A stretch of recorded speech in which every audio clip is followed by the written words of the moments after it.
시간은 구원이란 제목을 가지고 하나님 말씀을 증거하도록 하겠습니다.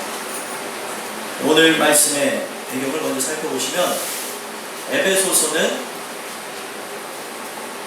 사도 바울이 옥중에서 쓴 서신으로서 에베소 교회를 중심으로 해서 에베소 교회의 전 지역에 퍼져 있는 교회들을 향해서 준 말씀이라고 볼 수가 있습니다.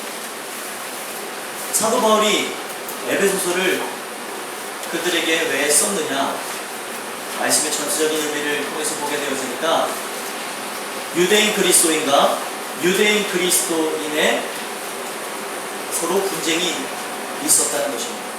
보이지 않는 분쟁이었지만 그것으로 인하여서 서로는 정죄하고 미워하는 것이 있었기 때문에 그것에 대해서 잘 알았던 사도 바울은 에베소 교회뿐만이 아니라 에베소 전 지역에 있는 교회들이 이방인들과 어떻게 연합을 해 나가야 될지, 유대인 그리스도인들은 율법에 의거한 신앙을 갖고 있어서 말씀도 잘 알아듣고 잘 아는 게 있었습니다. 그러다 보니까 우월적인 신앙관을 갖고 있었어요. 반면에 이방인 그리스도인들은 하나님을 향해 뜨거운 마음은 있었지만 말씀을 다 알지 못하는 그것으로 서로가 서로를 견제하고 또 혹은 무시하는 일들이 있었기 때문에 신앙이란 차별이 없다라고 하는 그 관점에서 쓰여진 것이 에베소서입니다. 그래서 에베소서를 보면은 화합과 일치를 이루기 위한 그 말씀으로 시작을 해서 그리스도를 믿음으로 하나님의 우리를 향하신 구속 예정에 대한 말씀과, 그리고 오직 구원은 믿음으로 얻는다는 것, 그 구원에 대한 역사는 유대인 그리스도인들만이 아닌 이방인 그리스도인들에게도 하나님의 이방인을 향한 구원의 경륜이 미치고 있다는 것을 설명함으로써 교회 안에는 개체 간의 차별이나 서로 간에 견제하는 거나 서로의 그 우월의식이 없어야 되는 것을 알기 위해서 쓰여진 책이 에베소서라고 하는 에베소서라고 보시면 되겠습니다. 그래서 에베소 오늘 본문은 특별히 구원이라는 주제로 여러분들과 말씀을 나누는 것인데, 왜 구원에 대해서 강조를 했냐면 그때 당시에 많은 사람들이 신앙이 있다는 것을 갖고 자부를 앓고 에베소 교인들은 큰 교회 사람들이었습니다. 그러다 보니까 자신들의 교회가 큰 것을 자랑을 했었어요. 근데 신앙은 교회가 큰 걸로 자랑하는 것도 아니고 우리 직분을 내세우는 것도 아니고 우리가 어떤 사회적 지위와 또 어떤 명예와 권력이 있는 것에 대해서 이야기하는 게 아니거든요. 교회라고 하는 것은 죄인들이 모여지는 장소로서 어느 누구에게나 열려진 구원의 길, 그 구원의 길을 따라서 갈급한 영혼들이 와서 쉼을 얻고 목마름을 해결하고 천국에 대한 소망을 갖는 장소가 교회이기 때문에 많은 사람들이 이 말씀을 통해서 돌아오기를 원하는 소망에서 오늘 본문의 내용도 선포가 되었습니다. 자신이 갖고 있는 믿음이 내 노력에 의해서 남들보다 더 열심히 해서 얻은 구원이요 믿음이라고 생각했기 때문에 그것을 깨기 위해서 사도 바울이 오늘 본문의 내용을 줬다는 겁니다. 오늘 본문의 내용 2장 1절에서부터 10절까지 내용을 보면 구원받기 이전의 성도의 상태에 대해서 이야기를 하고, 그리고 믿음으로 그리스도를 믿음으로 말미암은 성도의 구원에 대해서 구체적으로 이야기를 하고 있습니다. 여러분들이 오늘 이 말씀을 통해서 구원이라고 하는 게 무엇인지 다시 한번 살펴보시고 또 깨닫게 되는 귀한 은혜가 있게 되기를 간절히 소망합니다. 구원이란 첫 번째로 살리시는 것이랍니다. 구원이란 무엇이라고요? 살리시는 것. 왜 살리는 것이라고 말씀을 드리냐면 우리는 1절 말씀에 보니까 허물과 죄로 죽었던 자라는 것을 의미하기 때문에 살리셔야 살 수 있는 존재입니다. 근데 중요한 것은요, 살리시기 이전에 어떤 일이 있어야 돼요? 그러면 죽어야 돼요. 사실 죽어야 되는 게 아니라 죽은 상태임을 깨닫는 거예요. 정확한 표현은. 사람들은 내가 죽어야지라고 생각을 하잖아요. 죽어야지가 아니고 이미 죽은 존재라는 거예요. 이미 죽은 존재로서 아무것도 할 수 없는 존재인데, 우리는 갈라디아서 2장 20절에 있는 그런 내용들을 인용하면서 내가 죽어야 되는 존재라는 것을 내 힘으로, 내 의지로 할 수 있는 것처럼 생각하는데 아닙니다. 우리는 죽은 존재지 죽어야 되는 존재가 아니라는 거예요. 근데 정말 신기한 것은요, 은혜를 통하여서 우리 모든 영혼들이 죽은 존재라는 것을 알아야 되는데, 죽은 존재인 것을 모르니까 어떤 일이 일어나요? 나는 펄떡펄떡 뛰어서 살아있는 존재로서 죽으려고 하니까 이게 이루어지지가 않는 거예요. 나는 거듭나지 않은 상태로, 나는 아직도 내 주권이 무너지지 않은 상태로 내 자신을 쳐서 복종하려고 하니까 이 안에서 충돌이 일어나게 되어지고 또 괴로움이 생겨나는 겁니다. 물론 구원 이후에도 그러한 내적 갈등은 계속되어지지만, 제가 말씀드리는 것은 그런 부분이 아니라 우리가 자꾸 내 힘과 내 의지를 가지고 결단하려고 하는 내용들이 생긴다는 거예요. 우리가 죽은 존재라는 것을 알게 되어진 것은 전적인 하나님의 은혜의 빛의 역사를 통해서 알게 되어집니다. 성경은 하나님이 우리를 향해서 빛을 비춰주지 않으면 어둠이 알게 된다요? 알게 되지 못한다. 알지 못한다고 얘기하고 있습니다. 내가 얼마만큼 부패한 존재인지, 얼마만큼 문제가 있는 존재인지를 알지 못한다는 거예요. 거듭나기 이전의 상태, 죽은 상태로서 2절, 3절의 내용을 보면은 세상 풍조를 따르고 공중 권세를 잡은 자를 따랐으니 곧 지금 불순종의 아들 가운데서 역사하는 영이라. 쭉 3절까지도 보시면 전에는 우리도 그 가운데서 육체의 욕심을 따라 지내며 육체와 마음에 원하는 것을 하여 다른 이들과 같이 본질상 진노의 자녀였다. 이렇게 얘기했어요. 본질상 진노의 자녀로서 무엇을 따라 살아가요? 세상 풍조를 따르고 공중 권세 잡은 자를 따라가는 게 구원받기 이전의 성도의 상태, 죽은 자의 모습이라는 거예요. 왜 죽은 자의 모습입니까? 죄의 삭은 사망이라고 그랬잖아요.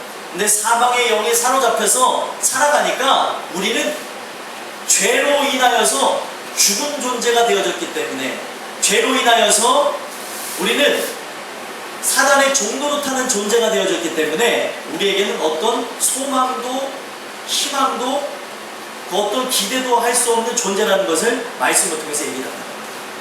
그래서 여러분들과 저는 왜 우리가 살리시는 것이 필요하냐면, 그 은혜가 입히어져서 우리가 하나님 주신 은혜를 통해서 살리심이 일어나지 않는다면 여러분들과 저는 계속 세상 풍조를 따라갈 수밖에 없다.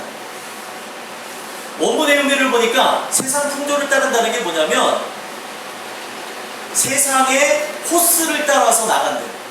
세상이 만들어놓은 코스를 따라서. 이게 무엇일까 하고 묵상을 해보니까 세상 사람들은 본능에 의해서 행동하고, 본능에 의해서 말하고, 본능에 의해서 높아지려고 그러고, 본능에 의해서 명예와 권력을 얻으려고 그러고, 이 안에 탐심이 가득하니까 자신의 일을 이루기 위해서는 코스를 따라서 되도록이면 더 나은 삶을 위해서, 웰빙의 삶을 위해서 살아간다. 은혜가 입혀지지 않는 이상 어느 누구나 한다 할지라도 다 이 세상의 코스를 따라서 살아감으로 죽게 되어진다라고 성경이 얘기합니다. 이게 죄의 사실이에요. 죄의 둘레로서 우리는 이 사슬을 끊지 못하고 이곳에 노예가 되어져서, 어떤 사람은 10,000원에 팔려가고, 어떤 사람은 50,000원에 팔려가고, 어떤 사람은 500,000원, 100,000원, 200,000원, 또 각종 그 돈에 의해서, 또 권력에 의해서, 또 여러가지 삶의 환경에 의해서 팔려나가는 존재가 되어졌다. 이게 죄의 삭시입니다. 그래서 우리는 은혜가 입혀지지 않는다면 이 코스를 따라서 어느 누구나 한다 할 것 없이 약간의 모양새는 다르겠지만 근본 목적은 동일하게 사망으로 나가는 모습으로 나가게 된다. 그래서 여러분들과 저에게 왜 하나님이 부어주신 은혜를 통해 사랑의 빛이 우리에게 비춰져야 되냐면, 사랑의 빛이 비춰져야 그 빛으로 인해서 죄인임을 인정하게 되어집니다. 빛이 들어오지 않으면 어둠이 밝혀지지 않기 때문에 죄인인 것을 알지 못합니다. 머리로서 죄인인 걸 아시는 분들이 많죠. 이것은 아직 빛이 영혼, 육을 뚫고 들어가지 못했다는 것을 의미합니다. 머리로만 아는 죄인은 지식적으로 이해한 것으로 되어진 것이기에 거기서 구원을 나지는 않아요. 성경은 분명히 이렇게 얘기합니다. 마음으로 믿어 의에 이르고 입으로 신하여 구원함을 얻는다. 마음으로 믿는 역사는 내 영과 혼의 역사가 바뀌어져야 되는 것이에요. 은혜를 통해 내 혼과 영이 얼마나 부패했는지를 보게 하셔야 그 다음에 우리가 주님을 부르짖고 찾음으로 만나는 것이지, 은혜를 통하여서 내 마음과 영이 얼마나 부패했는지를 알지 못한다면 머리로 죄인인 것을 아는 것은 하나도 도움이 되지 않는 거예요. 왜 우리가 말씀을 들으면서 은혜를 구하냐면은 그 은혜는 내가 얼마만큼 죄인인지를 알게 하는 것뿐만 아니라, 은혜는 다른 사람들보다 내가 나은 삶을 살지라도 죄인 중에 뭐가 되게 해주세요? 괴수가 되게 한다. 참 이 말은 쉬워요. 죄인 중에 괴수니라. 이제 제가 하도 그거를 제가 여러분들 강조를 하니까 다 아셔요. 다 아시지만 여기서 내가 죄인 중에 괴수라고 자부할 수 있는 사람이 몇이나 있나요? 말씀을 전하는 저라고 해서 제가 여러분들에게 제가 죄인 중에 괴수입니다라고 자신있게 고백할 수 있는 게 아니라요.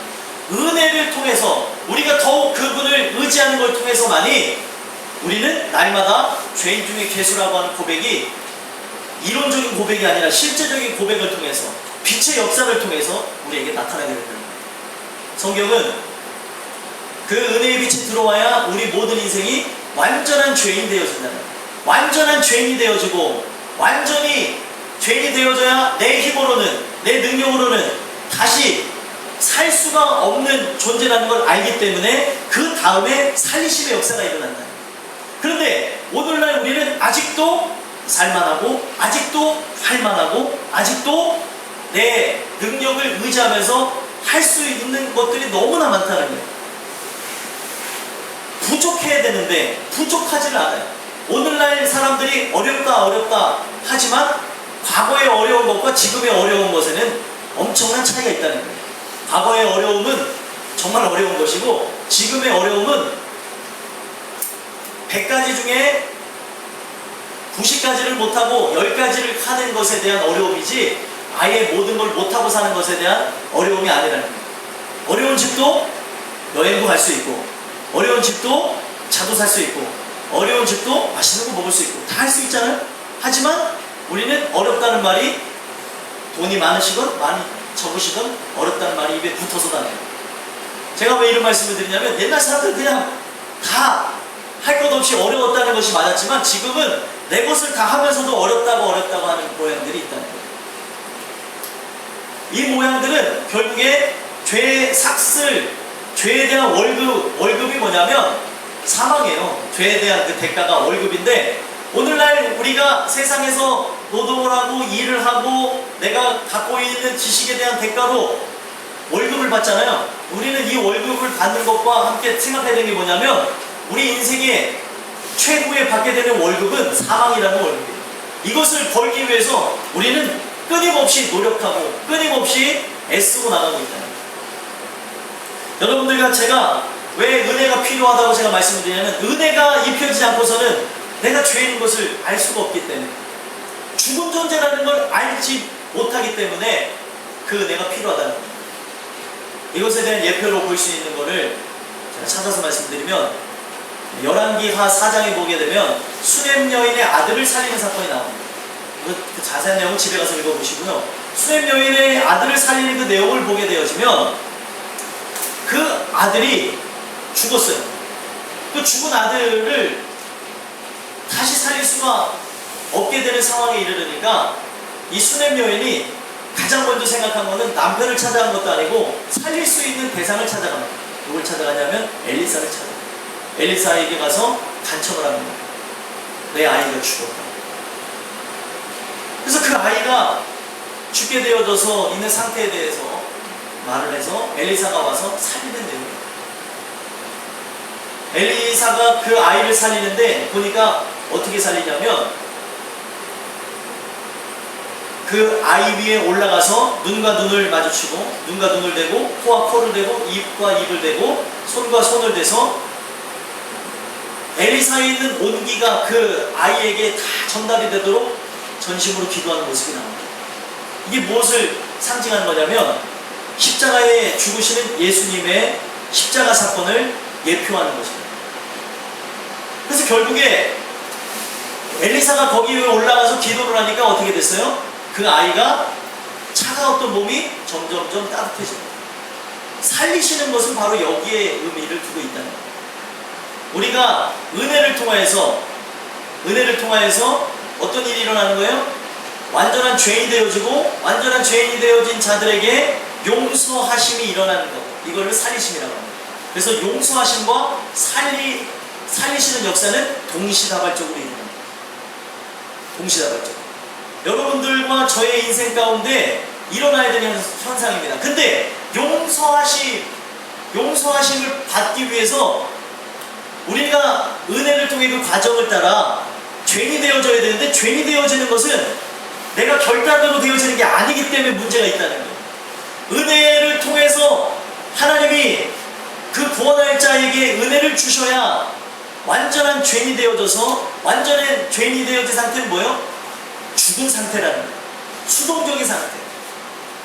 죄인이라고 하는 것은 동전의 양면성하고 똑같습니다. 죄인이라고 하는 것은 사망의 모습하고 붙어있는 것하고 똑같다는 거예요. 죄라고 하는 것과 사망이 연결되어 있는 것처럼 동전의 양면성처럼 죄로 인해 죽을 수밖에 없는 우리들에 대해서 말씀하고 있다는 거예요. 그래서 여러분들과 저는 말씀을 통해서 봐야 되는 것은 은혜가 우리에게 입혀져서 완전한 죄인이 되지 않는 이상 십자가 안에서 생명을 구하는 일들이 우리에게는 없다는 거예요. 시공간을 초월해서 우리 모든 사람들에게 하나님이 사랑을 따라서 허물로 죽은 우리를 그리스도와 함께 살리셨다는 것이 실제화되어야 되는데 실제되는 일들이 일어나지 않는다. 사랑으로 일어나는 거예요. 4절 5절에 나와져 있죠. 긍휼이 풍성하신 하나님이 우리를 사랑하신 그 큰 사랑으로 인하여 허물로 죽은 우리를 누구와 함께 살렸다고요? 그리스도와 함께 살리셨다. 그러니까 그리스도는 이미 살아서 부활하셨습니까? 부활하셨죠. 부활하시고 승천하셨죠. 이것이 역사적으로 2000년 전에 일어났지만 2000년 전에 일어난 역사는 어디까지 아우르는 거냐면 창세 이전과 창세 이후의 모든 세상까지 다 아우르게 된다. 그래서 십자가의 사건이 2000년 전에 일어났지만 구약에 있었던 사람들에게까지 미치게 되어졌고 그 신약시대를 살아가는 여러분들에게도 미치게 되어졌는데 분명 성경은 뭐라고 얘기했습니까? 그리스도와 함께 살리셨고라고 얘기했습니다. 그리스도는 이미 십자가에 죽으시고 살아나셨습니다. 그렇으면 우리에게 필요한 건 무엇이요? 왜 십자가를 바라봐야 된다? 찬양도 십자가 내가 처음 볼 때 나의 마음에 큰 고통 사라져. 이런 찬양을 하고 우리의 십자가에 대한 찬양을 하는 이유가 뭐냐면 십자가에서 하나님이 우리를 향한 용서하심과 그 은혜를 통하여서 살리심의 역사가 있기 때문에 십자가를 바라보는 거예요. 그래서 그 십자가를 바라보고 우리가 그리스도를 바라보게 되어서므로 여러분들과 저에게 어떤 일들이 일어나는 거예요? 그리스도를 살리셨던 것처럼 여러분들이 살아나는 역사를 합니다.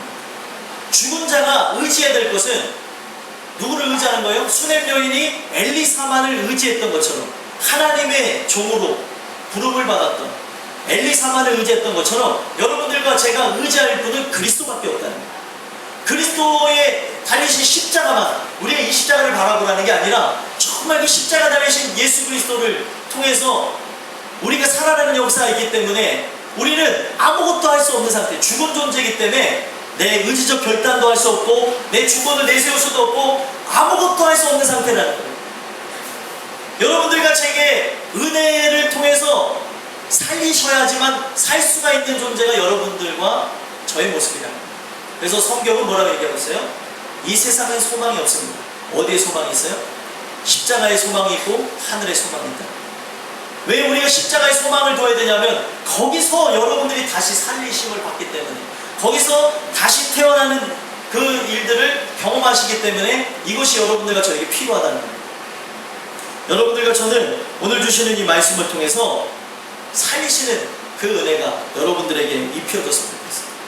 그 긍휼하신 하나님의 큰 사랑으로 인하여서 그리스도를 십자가에 못 박혀 죽으심으로 우리의 죄가 거기에 다 담당이 되어졌고, 우리의 죄가 십자가에 다 올려지게 되어졌고, 아이의 몸 위에 엘리사가 올라갔던 것처럼 반대로 우리 제 위에 십자가에 달리신 예수님이 올라가셨다고 생각합니다.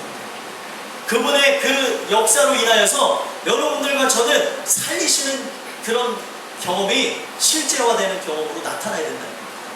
오늘 여러분들과 제가 은혜를 통하여서 하나님의 그 살리시는 역사, 구원이란 살리심을 경험하는 거예요. 여러분들과 제가 이 교회를 다니고 그리고 기도에 참석하고 또 말씀을 듣고 하는 것으로만 만족하지 말고 실제 은혜를 통해서 살리시는 그 경험이 여러분들과 저에게 나타나게 되기를 간절히 소망합니다. 두 번째로 구원이란 무엇이냐면 함께 일으키심을 받는 거예요. 뭐라고요? 함께 일으키심을 받는 거예요. 왜 함께 일으키심을 받는다고 얘기하냐면 새롭게 하심으로 우리를 용서하심을 통해서 끝나는 게 아닙니다. 십자가의 사건을 통해 우리를 용서해 주시고 살리는 것으로 끝나는 게 아니에요. 더 나아가서 어떻게 돼야 되는 겁니까? 우리의 구습이 끊어져 나가는 새롭게 하심을 경험하게 되어져야 된다는 것입니다. 아까 말씀드렸던 수렘 여인의 이야기를 더 이어서 말씀드리면 이 아이가 따뜻해져서 온기를 찾았는데 의식은 없어요. 그대로 살아났지만 코마 상태에 있는 모습으로 의식이 없는 상태의 모습이 있습니다. 이거는 영적인 것을 예표하는 말씀이기 때문에 우리가 거듭난 이후에도 계속되어지는 하나님의 말씀이 필요하다는 것을 의미하는 거예요. 살리셨다고 해서 끝나는 게 아니라 살리셨으면 뭐예요? 인간도 자라남의 과정이 있잖아요. 자라남의 과정이 있는 것처럼 영적인 것은 더 높은 개념이니까 그 은혜를 통하여서 아이가 태어난 것으로 그치지 아니하고 기어다니고 또 서고 그리고 달리고 말하는 그런 일들을 경험하는 것처럼 영적으로도 그런 일들이 일어나야 된다는 거예요. 함께 일으키신다는 것은 구원함을 받은 우리를 죄의 수렁에서 옛 구습에서부터 벗어나게 하신다는 거예요. 옛사람을 벗어버리게 한다는 거예요. 그래서 에베소서 이 4장의 내용이 보게 되어지면 22절에 너희는 유혹의 욕심을 따라 썩어져가는 구습을 따르는 옛사람을 벗어버리고 오직 너희의 심령이 새롭게 되어 하나님을 따라 의와 진리의 거룩함으로 지으심을 받은 무엇이요? 새 사람을 입으라. 이 말씀을 주신 이유가 다른 게 아니고 에베소 교인들이 그런 모습을 갖고 있는 이유가 뭐라는 거예요? 아직도 새 사람을 입지 못해서, 거듭나지 못해서 주신 은혜를 잊어버려서 그러한 모습들이 나타나고 있다는 거죠. 옛 구습을 버려버리라는 거죠. 근데 우리가 결단함으로 버려지는 것이 아니라는 거예요. 심령으로 새롭게 하셔야 돼요. 우리 영을 하나님께서 거듭나게 하시고 새 마음을 부어주셔야 우리가 하나님의 영광을 위해서 살아가게 된다는 것입니다. 그래서 우리가 거듭나게 되는 자가 되어졌잖아요. 거듭난 자가 되어졌으면 예전의 모습과 달라야 되는 게 거듭난 자는 하나님의 영광을 위해서 사는 것이고 그의 나라와 그의 의를 구하면서 사는 인생이에요. 거듭나기 이전에 사람들은 뭐예요? 나의 영광과 나의 기쁨을 위해서 살아가는 모습이라는 거예요. 여러분들과 저는요 오늘 이 말씀을 통해서 봐야 되는 것은 내가 진짜 구원받은 사람이라면 구원받은 걸로 그치는 게 아니에요. 성령의 새롭게 하심의 역사, 함께 일으키시는 역사는 끊임없이 진행된다는 겁니다. 그래서 예전에 가졌던 구습이 끊어진다는 거예요. 구습이 무엇입니까? 옛 습관을 의미하는 거예요. 옛 습관은 상황과 환경과 형편과 처지에서 만들어지죠. 자라나온 환경에 의해서 만들어지는 경우가 있고요. 자라나온 우리가 맞닥뜨리게 되는 상황에 의해서 특별한 구습을 갖게 되는 경우도 있고요. 형편에 따라서 그 처지에 따라서 갖게 되는 그런 경우들이 있다는 거예요. 그래서 이것이 식생활에도 영향을 미치고 그리고 행동하는 부분에서 말하는 부분에서 다르죠. 그래서 여러분들 결혼을 만약에 하게 되면은 양가에서 자라난 한 남자와 한 여자가 결혼을 하는 거잖아요. 그러면서 결혼을 하게 되어지면은 어떤 일이 일어납니까? 이거는 결혼이라고 습관이라고 하는 것은 말 그대로 두 사람이 연합해서 한 몸을 이루는 거기 때문에 이 안에는 어떤 의미가 있냐면 영육 간에 합쳐져야 되는 그런 모습뿐만 아니라 그들이 살아온 문화적 충돌도 그 안에 있다는 거예요. 그래서 살아온 환경에 따라 이 사람은 이게 아무렇지도 않은데 이 사람은 이상한 경우도 있어요. 제가 자라나온 환경에 따라서 하나를 말씀드리면 저희 집안에서는 양말을 돌돌 말아서 그 양말을 넣는 이제 신었다 벗었다면은 양말을 돌돌 말아서 빨래통에다 넣어요. 이게 저희 집에 자라나온 습관이라고 한다면 제 아내의 집안에서는 양말을 돌돌 마르면 안 돼요. 양말을 빠를 때는 아내를 배려해서 양말을 펴서 놔야 되는 게 이 집의 습관입니다. 30년 이상을 30년 동안 그게 몸에 배어져 있어요. 예를 들면 그럼 그게 쉽게 고쳐질까요? 쉽게 고쳐지진 않지만 아내의 끊임없는 사랑으로 변화가 있습니다. 끊임없는 사랑에는 여러 가지 의미가 있어요. 여러 가지 의미가 있는데 그렇게 해서 계속 얘기를 하고 하니까 이 작은 습관, 이게 무의식적으로 해서 무의식적으로 돌돌 말아서 빨래통에 놓는 것, 그것이 계속 반복을 하니까 바뀌어진다. 근데 여러분 양말 많은 것 하나도 바뀌어지는데 쉬울까요? 어려울까요? 굉장히 어렵다는 거예요. 그러면은 죄에 대해서 가졌던 옛 습관은 바뀌는 게 쉬울까요? 어려울까요? 이거는 인간의 노력으로 결단으로 바뀌어질 수가 없다는 걸 의미합니다. 우리가 문화적인 충돌에 의해서 서로가 서로를 맞춰가며 하나하나 먹는 것에서 입는 것에서 마시는 것까지 합쳐지는데도 오래가 되어지고 서로 결국에는 이것이 맞아지지 않는 사람들도 있기도 하고 또 신앙이 맞지 않으면은 결국 신앙이 하나가 되어져요. 또 중요한 것은 신앙이 다르다 하더라도 같이 오겠다면 결혼하는 것은 합법적입니다. 하지만 같이 오지 않겠다 그러면 결혼하면 안 돼요. 성경은 그렇게 얘기하고 있어요. 근데 우리가 이렇게 함으로써 이 부분이 맞아지지 않는다면 끊임없이 분란이 생겨나는 것처럼 제가 말씀드린 게 뭐냐면 영적인 구습을 끊는 것은 어떤 것을 통해서 끊어지게 되는 거냐면 계속 지도 편달해 주시는 하나님의 말씀을 통해서 끊어진다는 거예요. 이게 바로 너의 옛 습관이다. 이 모습을 버려야 된다. 너가 예전에 마귀의 집안에서 살았던 이 습관을 버려라. 그래서 말씀을 통해서 얘기하면 또 버리고 내가 또 몰랐습니다. 또 듣고 또 깨어지는 일들이 있어야 변화가 일어난다는 거예요. 이게 함께 일으키시는 역사입니다. 그래서 수냄 여인의 아들의 살리는 역사를 통해서도 어떻게 해서 그 아이가 살아나게 되어집니다. 새롭게 함을 받았어요. 영적인 코마 상태에 빠져있는 그 아이를 다시 한번 엘리사가 이 방을 이리저리로 돌아다니다가 다시 똑같이 눈과 눈, 코와 코, 입과 입, 이 손을 맞대고 올라가서 기도를 함으로 그 아이가 눈을 뜨고 의식을 찾아서 부모의 기쁨이 되어졌다.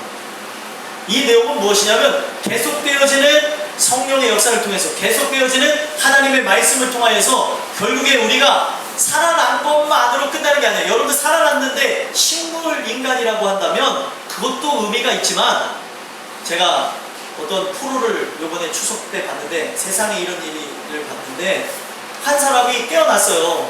근데 깨어났는데 22년 동안 식물 인간으로 사는 거예요. 그 부모가 너무 힘들어하던 자식인데 근데 그 아들을 간호하던 할머니죠. 어머니는 아들이 그렇게 깨어나서 의식을 찾지 못하고 그 아이에 대한 극도의 슬픔과 또 괴로움에 살아가시다가 치매에 걸리셨고 그래서 결국에 할아버지가 할머니도 이렇게 케어하고 아들도 케어하는데 가슴이 아프더라고요. 제가 그 내용을 보면서 살아도 물론 그것도 의미가 있지만 더 중요한 건 뭐예요? 부모의 기쁨이 돼야 되는 게 하나님이 원하시는 바요? 세상 사람들이 원하는 건 아니에요. 그래서 이것은 그냥 이루어지는 게 아니라 하나님의 말씀을 통하여서 계속되어지는 말씀의 공급함으로 새롭게 하시는 그 생기의 기운, 하나님의 말씀의 기운으로 이 세상이 창조되었던 것처럼 말씀의 기운으로 내 구습이 끊어져 나가고 새로운 창조가 계속 진행되어진다. 새 사람을 입어야 되는 거예요. 새 사람을. 여러분들과 저는 주시는 이 은혜를 통하여서 하나님께서 주시는 이 은혜로 말미암아 옛 습관들이 은혜를 통해 다 끊어져 나가는 역사가 있게 되기를 소망합니다. 그래서 결국에 궁극적인 목적이 뭐예요? 하나님의 기쁨이 되어집니다. 하나님을 어떻게 기쁘게 합니까? 믿음이 없이는 하나님을 기쁘시게 하지 못하나님. 이해가 되시죠? 우리가 하나님을 기쁘게 하는 것은 유일한 딱 한 가지는 믿음이에요. 여러분들이 가지고 있는 그 재능을 따라서 봉사하시고 헌신하시고 구제하시고 그리고 때에 따라서 힘 닿는 대로 하나님 앞에 예물 드리는 것, 이것으로 하나님을 기쁘게 한다고 생각을 하지만 이것으로 하나님 기쁘게 하는 것이 아니라 하나님은 딱 하나입니다. 뭘로 기뻐하세요? 믿음.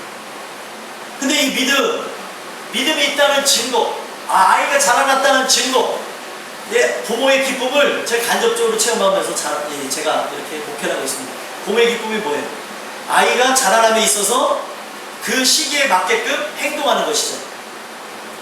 개월수에 따라서 해야 되는 움직임이 있고, 개월수에 따라서 해야 되는 말이 있고, 개월수에 따라서 나타나야 되는 현상이 있습니다. 마찬가지로 우리가 믿음이 있다면 세상을 이긴 그 증거가 우리가 신앙의 거듭남에 따라서 그 개월수에 따라서 차츰차츰 나와져야 되는 모습이 있어요. 아멘이십니까? 그래서 성경은 에베소서에서 계속 강조하는 게 뭐냐면, 너희가 지금 연약한 사람들일 수도 있다. 하지만 어디까지 자라나야 돼요? 믿음의 장성한 분량에 이를 때까지 자라나야십니다.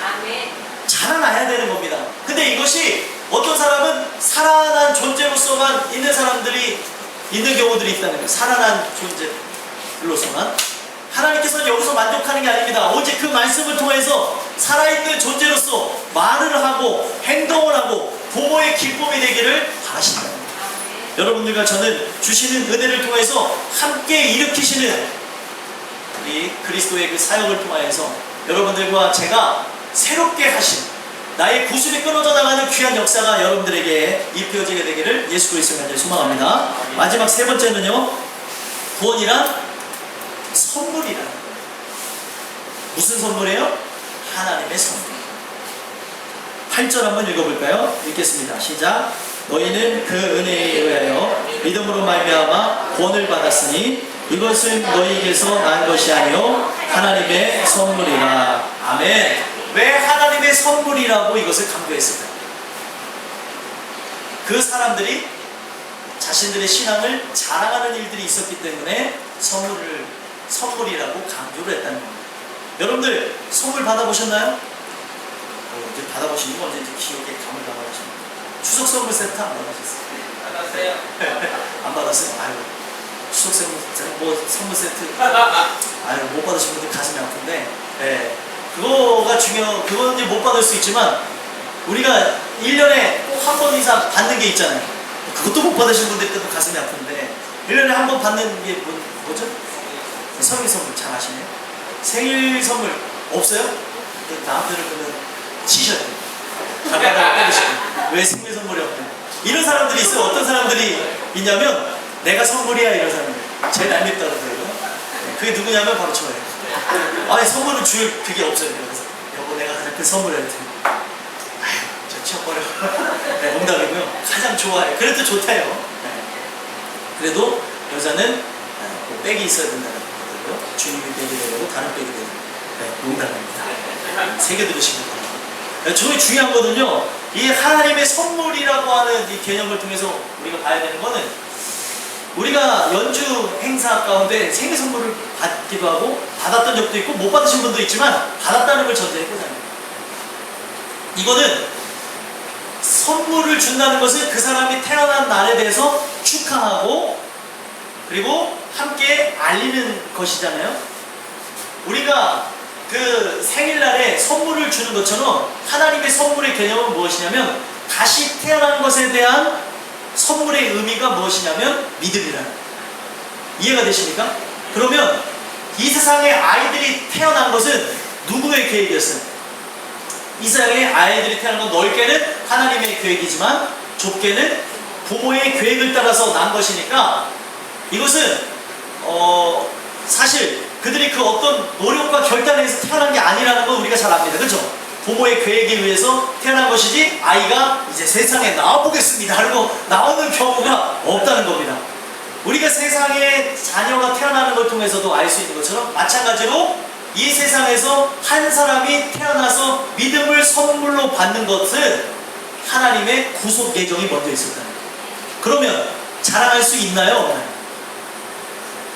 태어남을 원망하는 사람들이 있는 이유가 뭐예요? 자기가 태어난 것에 원망하는 이유가, 네? 원망을 안 해보신 분들처럼 이렇게 저 쳐다보시는데 아주 건강한 상태입니다. 근데 제가 원망하는 사람들 봤어요. 자기의 생일날을 원망하는 사람. 성경에는 욥이 그랬어요. 자기 생일, 태어난 날을 막 원망을 해요. 누구를 원망하는 거예요? 하나님을 원망하는 거고. 좁게는 누구를 원망하는 거예요? 부모를 원망하는 거예요. 내가 그때 나지를 말았어야 되는데. 아니, 자기 결단으로 나지 마른다고 안 할 수가 있나요? 그게 아니라는 거죠. 자, 보세요. 내가 세상에 태어난 걸 후회하는 사람들을 보면 부모를 원망할 때 그런 말들을 하는 것처럼 결국에는 무엇을 의미하는 거냐면 이 세상에 온 사람은 자신의 결단에 의해서 온 사람이 없다는 거예요. 그렇죠? 부모의 결단에 의해서 왔다면 넓게 우리가 이 땅에서 태어나는 신생의 의미를 보자는 거예요. 이 땅에 다시 태어나는 신생의 의미를 보면은 이거는 하나님의 결단에 의한 하나님의 계획하심 아래 일어난 것이 여러분들이 믿음을 선물 받는 날, 바로 다시 태어난 날, 생일날이라는 거예요. 이해가 되십니까? 그래서 이거는요, 우리의 결단이 아니기 때문에 내가 태어난 것에 대해서 자랑할 수 있어요? 없어요? 없어요. 하나님이 계획하셔서 하나님이 태어나게 하신 거예요. 삼위일체 하나님의 귀한 사역을 통해서 우리가 신생하게 되어진 겁니다. 저 근처에 가면 신생교회도 있어요. 신생교회. 교회 이름을 신생으로 준 게 다시 태어남을 강조하기 위해서 교회 이름을 그렇게 지은 것 같아요. 그러면은 우리가 이 은혜를 통해서 태어난 것을 자랑하면 안 되는데 왜 자랑하냐는 거예요. 무슨 말인지 이해가 되십니까? 네. 내가 가지고 있는 지식이 높던 낮던 성경에 대해서 많이 알건 모르건 문본이 높던 안 높던 누구와의 관계가 가깝던 가깝지 않던 기쁘던 아니던 또 깊은 혈연지간이든 아니든 무슨 상관이냐, 의미가 없습니다. 여러분들과 저는 자랑할 것이 그런 것이 아니라 자랑할 것은 우리가 십자가가 실제 되어진 것과 그리스도 외에는 자랑할 것이 없다는 걸 기억하게 되길 간절히 소망합니다. 근데 자랑하는 이유는 뭘까요? 신앙에 대해서 자랑하는 이유는 뭘까요? 내 노력이 들어갔다고 생각하기 때문에 자랑하는 거예요. 그러나 태어남에 있어서 자기 노력이 있어요? 없어요? 없기 때문에 행위에서 난 것이 아니니까 누구도 자랑할 수 없다는 거예요. 하나님이 계획하셔서 너희 유대인 그리스도인들도 낳고 3장에 가면은 이방인들도 하나님이 계획하셔서 그들도 태어나는 것이다, 이렇게 얘기를 하는 것이라는 거죠. 그런데 오늘날 우리가 신앙인이 먼저 되어졌으면 이거는 하나님의 계획하심을 따라서 된 것인데, 나와 다른 사람을 보면 차별을 하고 또 비판을 하고 정죄하는 이유가 있다는 거예요. 이것을 그치시라는 거예요.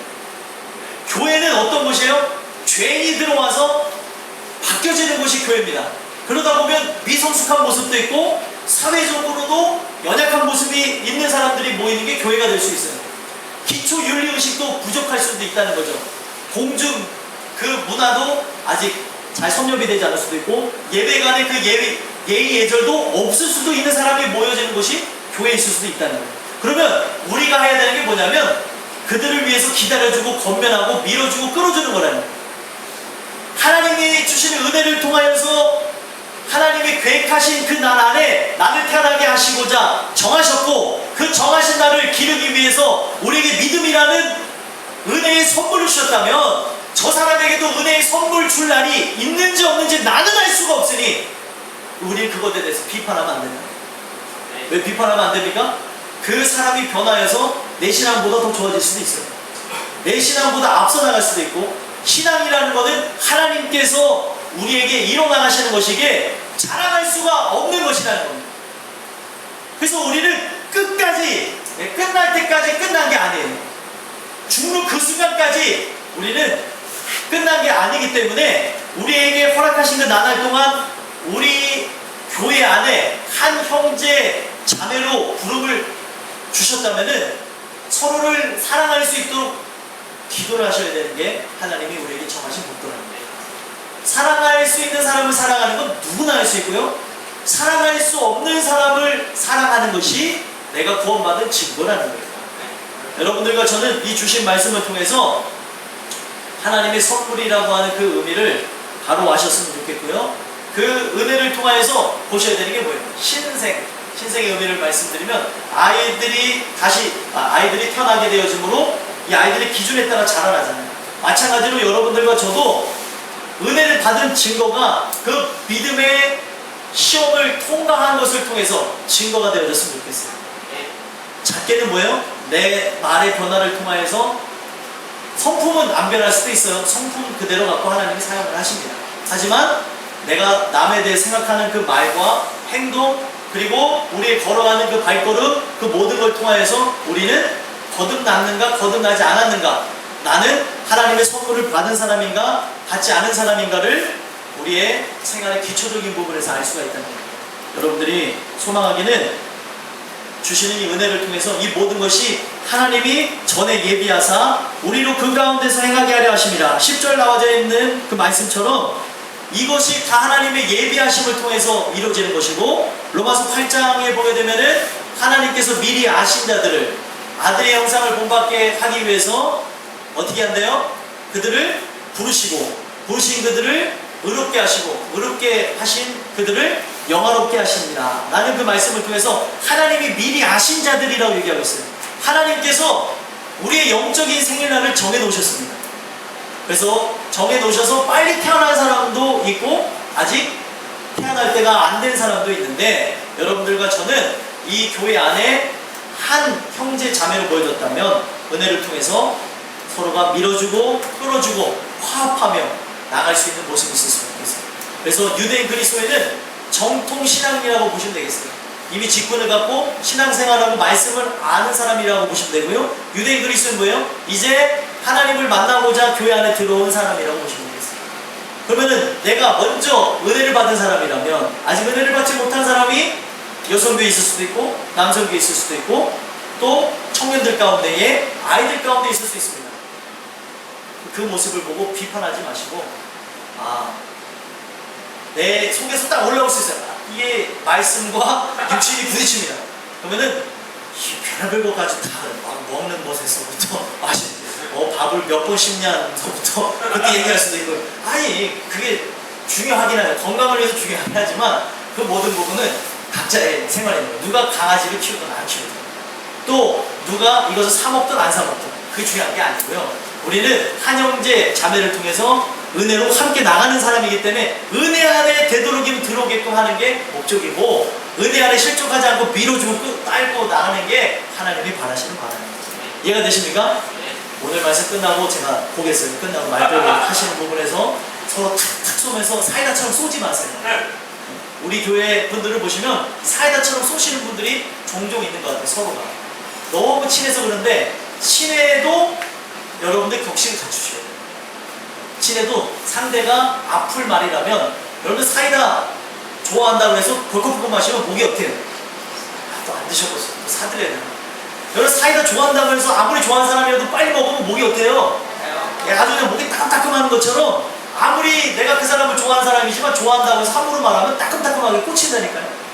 여러분들 은혜를 받은 사람이라는 것은 규모 있는 신앙생활과 품위가 있는 것입니다. 내가 갖고 있는 성향이 그렇다 한다 할지라면 함께 놓고 중보해야 될 것이고, 성향이 그렇다 하더라도 더 지혜로운 말이 무엇인가를 살펴보고, 하나님께서 원하시는 바가 아니면 되도록이면은 우리가 불필요한 말도 안 하는 게 좋습니다. 농담을 하는데 이것이 상대의 기분을 상하게 한다면 안 하는 게 좋다. 왜요? 이것으로 인해서 정말 쓸데없는 것으로 인해서 교회 안에서 실족하고 떨어져 나가는 일이 있다면 이게 무슨 의미가 있냐는 거예요. 나는 저 사람을 사랑하는 마음을 갖고 얘기를 했는데, 예뻐졌다는 의미를 갖고 얘기를 했는데 저 사람은 나를 비하했어, 이런 사람들이 있을 수도 있거든요. 그러니까 여러분들과 저는 이 주시는 그 말씀을 통해서 내가 이 모든 부분에서 먼저 난 자라면 내게 필요한 것은 하나님의 긍휼이니까 그 긍휼의 사랑을 더 부어주셔서 우리가 이해하고 사랑하고 보듬어줘서 이 교회가 점점점 은혜 안에 성도로서 우리 그리스도의 몸을 이루며 나가는 참된 교회가 되기를 원하는 그 마음 갖고 나가시는 여러분들과 제가 되게 하길 소망합니다. 기도하겠습니다. 하나님 감사합니다. 구원이란 제목을 갖고 나눴습니다.